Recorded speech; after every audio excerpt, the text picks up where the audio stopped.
Hello बच्चों, let's read this question. The question says fill in the blanks.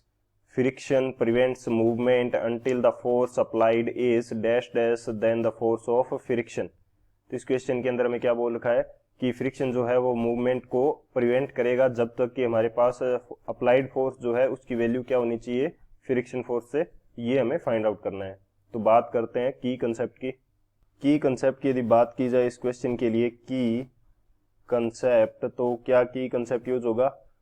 हमें ये तो पता है कि जो फ्रिक्शन फोर्स है वो क्या करता है, किन्हीं भी दो कांटेक्ट में जो सरफेसेस हैं इनके बीच में रिलेटिव मोशन जो होगी उसको अपोज करेगा। तो इसके अकॉर्डिंगली यदि मैं इसको एग्जांपल से समझता हूं तो एग्जांपल मेरे पास क्या होगा, जैसे ये मेरे पास एक सरफेस है, इसके ऊपर मैंने कोई और दूसरी ऑब्जेक्ट रख रखी है और इस ऊपर वाली ऑब्जेक्ट के ऊपर मैं एक एक्सटर्नल फोर्स अप्लाई कर देता हूं, जिसको हम एक्सटर्नल फोर्स बोल सकते हैं या अप्लाइड फोर्स भी बोल सकते हैं। तो ये क्या करेगा, अप्लाइड फोर्स जो है वो इसको राइट साइड के अंदर मूव करवाना ट्राई करेगा, लेकिन इसके ऊपर पीछे की डायरेक्शन में इन दोनों कॉन्टेक्ट सरफेसेस के बीच में क्या अप्लाई होगा, फ्रिक्शन फोर्स। तो ये इसको मूव करवाने नहीं देगा। तो इसके बेस पे हमारे पास क्या हो सकती है, दो कंडीशन हो सकती है। दो कंडीशन क्या हो सकती है कि यदि हमारे पास में फ्रिक्शन फोर्स की जो वैल्यू है वो क्या है, फ्रिक्शन फोर्स की जो वैल्यू है वो इक्वल रह जाए एक्सटर्नल फोर्स के। इक्वल रह गया तो दोनों ने एक दूसरे को कैंसिल आउट कर दिया, कोई भी टाइप की यहाँ पे मूवमेंट नहीं होगी, कोई भी यहाँ पे मूवमेंट नहीं होगी, कह सकते हैं कि नो मूवमेंट। लेकिन यदि हमारे पास एक्सटर्नल फोर्स जो हमने अप्लाई किया है उसकी वैल्यू क्या है, ज्यादा है किससे, फ्रिक्शन फोर्स से, तो हमारे पास यहाँ पे मूवमेंट क्या हो जाएगी दोनों ऑब्जेक्ट के बीच में मूवमेंट हो जाएगी। अब ऊपर वाली जो पहली कंडीशन है वहां पे मूवमेंट हो नहीं रही है, तो यहाँ पे जो फ्रिक्शन काम आएगा उसको क्या बोलते हैं, उसको बोलते हैं स्टैटिक फ्रिक्शन। और नीचे वाली कंडीशन में मूवमेंट हो रही है लेकिन फ्रिक्शन तो यहाँ भी लगेगा, क्योंकि फ्रिक्शन का तो काम ही है रिलेटिव मोशन को अपोज करेगा। तो यहाँ पे कौन सा फ्रिक्शन अप्लाई होगा, वो हो जाता है हमारे पास काइनेटिक फ्रिक्शन।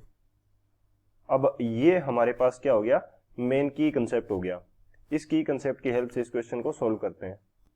तो सॉल्यूशन की यदि बात करें तो हमें क्वेश्चन के अंदर बोल रखा है कि फ्रिक्शन जो है वो कब तक मूवमेंट को प्रिवेंट कर सकता है। तो मूवमेंट जहां पे नहीं हो रही वहां पे मूवमेंट क्या है, प्रिवेंटेड है। प्रिवेंटेड है तो या तो हमारे पास एक्सटर्नल फोर्स क्या है, एफ एक्सटर्नल जो अप्लाई कर रहे हैं ये क्या है, is less than friction force, is less than friction force. अब लेस देन फ्रिक्शन फोर्स की बात करें तो यहाँ पे ये कौन सा फ्रिक्शन हम यूज लेंगे, ये होगा limiting friction. Limiting friction basically क्या होता है, लिमिटिंग फ्रिक्शन हमारे पास स्टैटिक फ्रिक्शन जो है उसकी मैक्सिमम वैल्यू होती है जब तक हमारे पास क्या हो रहा है कि मूवमेंट नहीं हो रही है। तो इस लिमिटिंग फ्रिक्शन से यदि हमारे पास एक्सटर्नल फोर्स कम है तो उसकी वैल्यू क्या हो जाएगी, इसकी वैल्यू हमारे पास स्टैटिक फ्रिक्शन की इक्वल होगी। लिमिटिंग फ्रिक्शन तो स्टैटिक फ्रिक्शन की मैक्सिमम वैल्यू है ही। तो यदि मूवमेंट हमारे पास हो नहीं रही तो हमारे पास एक्सटर्नल फोर्स जो है वो क्या होता है, ऑटो एडजस्टेबल होता है। सॉरी, जो हमारे पास फ्रिक्शन फोर्स होता है वो क्या होता है, ऑटो एडजस्टेबल होता है। जब तक मूवमेंट नहीं होगी तो वो उसकी वैल्यू एक्सटर्नल फोर्स के इक्वल आ जाएगी, अपने आप इक्वल आ जाती है, जब तक हमारे पास लिमिटिंग फ्रिक्शन की कंडीशन ना आ जाए तब तक। यदि मैं मान लूं किसी ऑब्जेक्ट के लिए, जैसे ये ऊपर वाला एग्जांपल है, इसके लिए लिमिटिंग फ्रिक्शन की वैल्यू 20 न्यूटन है, तो जब तक हम 20 न्यूटन से कम वैल्यू एक्सटर्नल फोर्स की अप्लाई करेंगे, जैसे मैंने 18 न्यूटन अप्लाई करी एक्सटर्नल फोर्स की वैल्यू, तो वहां पे फ्रिक्शन भी क्या हो जाएगा, 18 हो जाएगा। 19 अप्लाई करी तो फ्रिक्शन भी 19 हो जाएगा। जब 20 तक अप्लाई करूंगा तो फ्रिक्शन भी 20 हो जाएगा। लेकिन मूवमेंट कब होगी, जब मैं 20 से ज्यादा अप्लाई करूंगा तब हमारे पास मूवमेंट आएगी।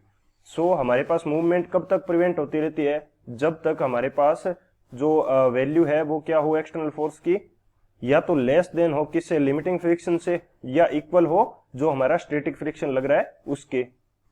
तो हम यहाँ पे बात करेंगे, यहाँ पे हम जो आंसर है उसके अंदर क्या लिख सकते हैं, आंसर के अंदर लिख सकते हैं force applied is less than the force of friction, less than the force of friction. या इक्वल भी हो सकता है, लेकिन इक्वल हमारे पास स्टैटिक फ्रिक्शन के लिए होगा और लेस देन किससे होगा, लिमिटिंग फ्रिक्शन के लिए होगा। और लिमिटिंग फ्रिक्शन जो है वो स्टैटिक फ्रिक्शन का मैक्सिमम वैल्यू है। सो लिमिटिंग फ्रिक्शन से कम को मान के हम क्या कह सकते हैं कि less than the force of friction होना चाहिए। सो यहाँ पे क्या आ जाएगा, सो हमारे पास फिल इन द ब्लैंक्स में क्या आंसर आएगा, is less. So less is the final answer. I hope you understood it well. Best of luck. Thank you.